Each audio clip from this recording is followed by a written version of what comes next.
Hi guys, I know it's Saturday morning. I was down in bed sick so bad yesterday I couldn't even sit up. I apologize for that. I apologize for being late. Hopefully you'll still get time to get this done. Talking about the Roaring Twenties, one of those times in American history that has been immortalized on the screen and all kinds of legends surrounding it. So let's just talk about the realities of this time period, shall we? Um, Reality set in for Americans after World War One.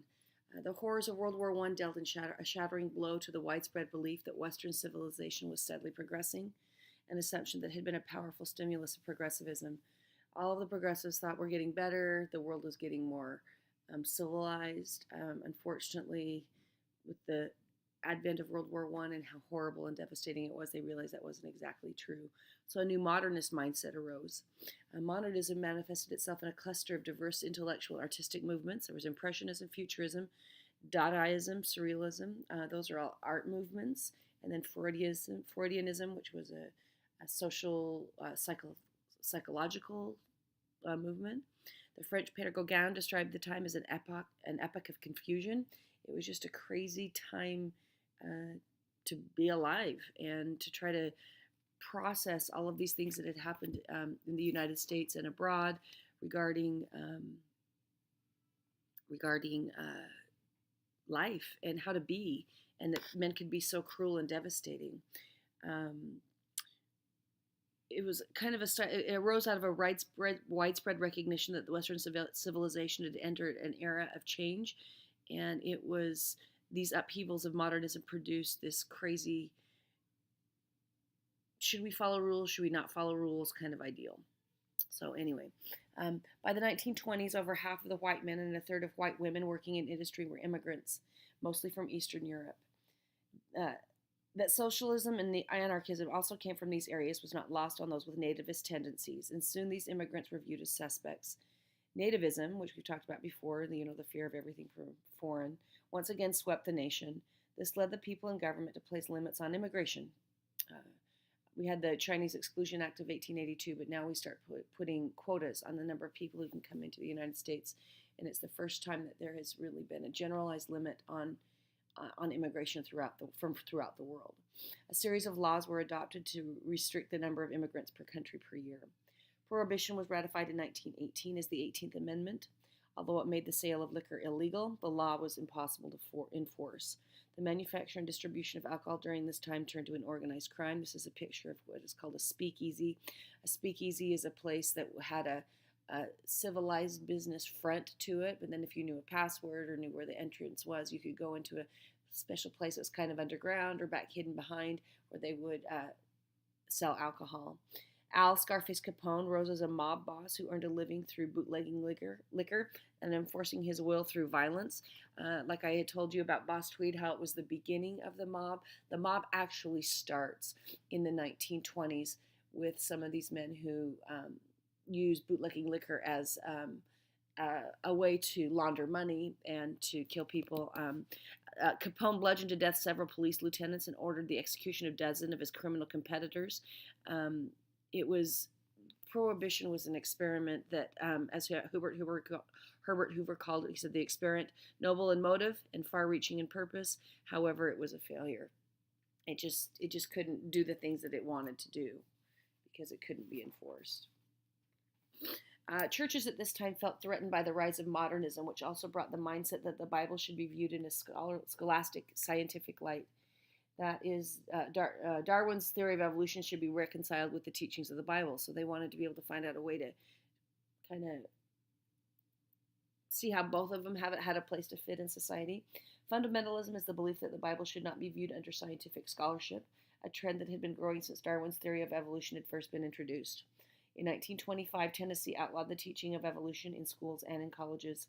A young school teacher by the name of John Scopes disobeyed the law, and the trial, also called the monkey trial because of Darwin's idea that man can evolve from monkeys, involved William Jennings Bryan. We've heard of him before. He ran for president 3 times. He was Secretary of State under Woodrow Wilson. But he is the prosecution because he was a very religious man. He was prosecuting that Darwinism should not be taught in schools. And Clarence Darrow of Chicago was the defense attorney. At the end of the trial, Scopes was found guilty, but the Tennessee Supreme Court overturned the fine on a it was only $100 fine to Scopes on the technicality while leaving the anti-evolution law in place. One of the things that I wanted to read to you about this trial is William Jennings Bryan had called it a duel to the death, and fighting for these principles that both sides stood very strongly for. The ironic thing is that 5 days after the trial closed, William Jennings Bryan died of a heart condition that had been aggravated by the heat and the fatigue in the classroom or in the courtroom. So that's kind of interesting that he died from that. From that trial. Here's a picture of them at the trial. This was the first trial. It kind of motivated all of the people around the country. It was broadcast on the radio, and everybody listened to it if they had a radio to see what was going to happen. Also called the Roaring Twenties, F. Scott Fitzgerald dubbed the post-war era the Jazz Age because young people were more willing to embrace new experiences, including a new genre of music, which was jazz. Fitzgerald also wrote The Curious Case of Benjamin Button and The Great Gatsby around this time. Young urban intellectuals dismissed the old-fashioned values of the hinterlands, and African and European music came to be melded during this era, and the result was jazz. The Charleston was one of the songs that they danced to on this. It had more of an aggressive vibe to it than music had ever had before. And that's why some people thought that it was corrupting the morals of society. The rebellion of this era, sorry, I switched the slide too soon, but the rebellion of this era, marked by a loosening of public morals and fashion, seemed to reflect this new attitude. Conservatives felt this new morality would ruin society. Fashion for women changed drastically from ankle-length skirts to the knee, making way for what became known as the flapper. Flappers were a symbol of rebellion and a loosening of inhibitions. Many conservative moralists saw flappers as a sign of the society that it was degenerating. The 20s roared for only a small proportion of the population. F. Scott Fitzgerald reminded Americans that the Jazz Age was jazzy for only about the upper 10th of the population, where everybody else was just living kind of a normal life. So, anyway, there's that. Women gained the right to vote in federal elections with the passage of the 19th Amendment in 1920. Although the number of women in the workforce climbed after the war, women were still principally in traditional occupations such as secretaries, dressmakers, and clerks. Alice Paul became a leading suffragist of her time. She and other women would picket the White House day in and day out. At one point, she was arrested and went on a hunger strike in prison to make a point, whatever that point was. They forced her to drink a horrid liquid, according to her account. Following World War I, they noticed the great Following World War I, where there were great contributions from women in the workforce, in response, Wilson renounced his reservations about the amendment, and then he publicly supported it.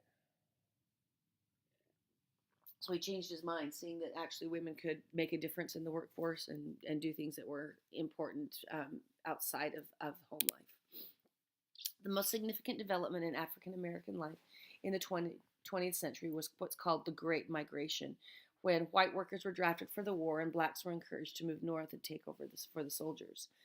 Over 323,000 people would move north during the war. By 1930, about 615,000 more had joined them in the north.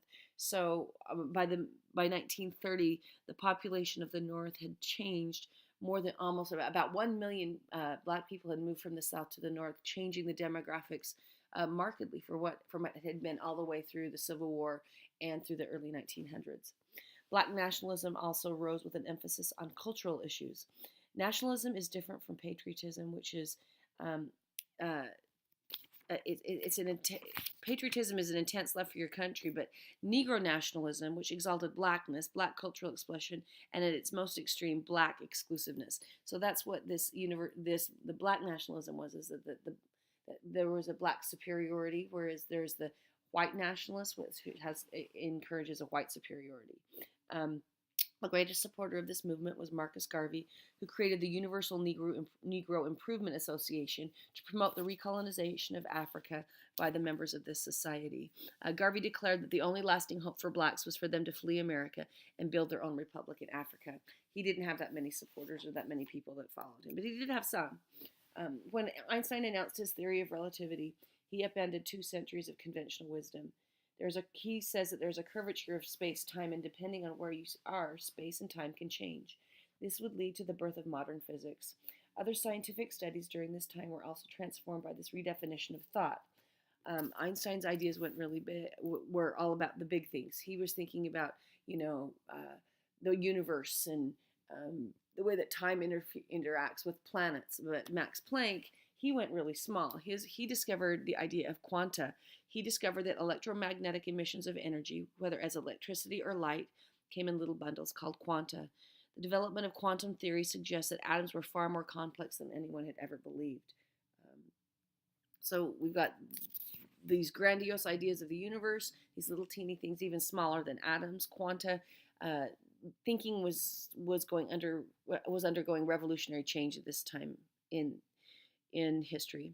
Whereas 19th century writers and artists took for granted an accessible world that could be readily observed and accurately represented, self-willed modernists viewed reality as something to be created rather than copied, expressed rather than reproduced. As a consequence, they concluded that the subconscious regions of the psyche were more interesting and more potent than reason, common sense, and logic. So they started to write books that were all about the inner thinkings. It was the birth of surrealism and Dadaism. If you've ever seen the art of Salvador Dali, that is surrealism, where things just don't appear the way that they do in reality. In the South, a group of writers emerged who drew from their experience of the transforming Southern culture. They found themselves caught between a dying world of tradition and this new modern world that emerged after World War I. These authors include Eliot.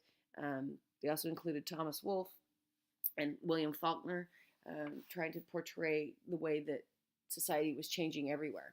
So that's it. The basic bottom line is that societal cultural life changed in the 1920s. There's not a whole lot I can really say here, but bring your notes to class. Like I said, I apologize that this got online late. I will see you in class on Tuesday for your essay tests, and your notes for this presentation and for document booklet number 8 will be due in class either Wednesday or Thursday. So have a great weekend. I'll see you next week.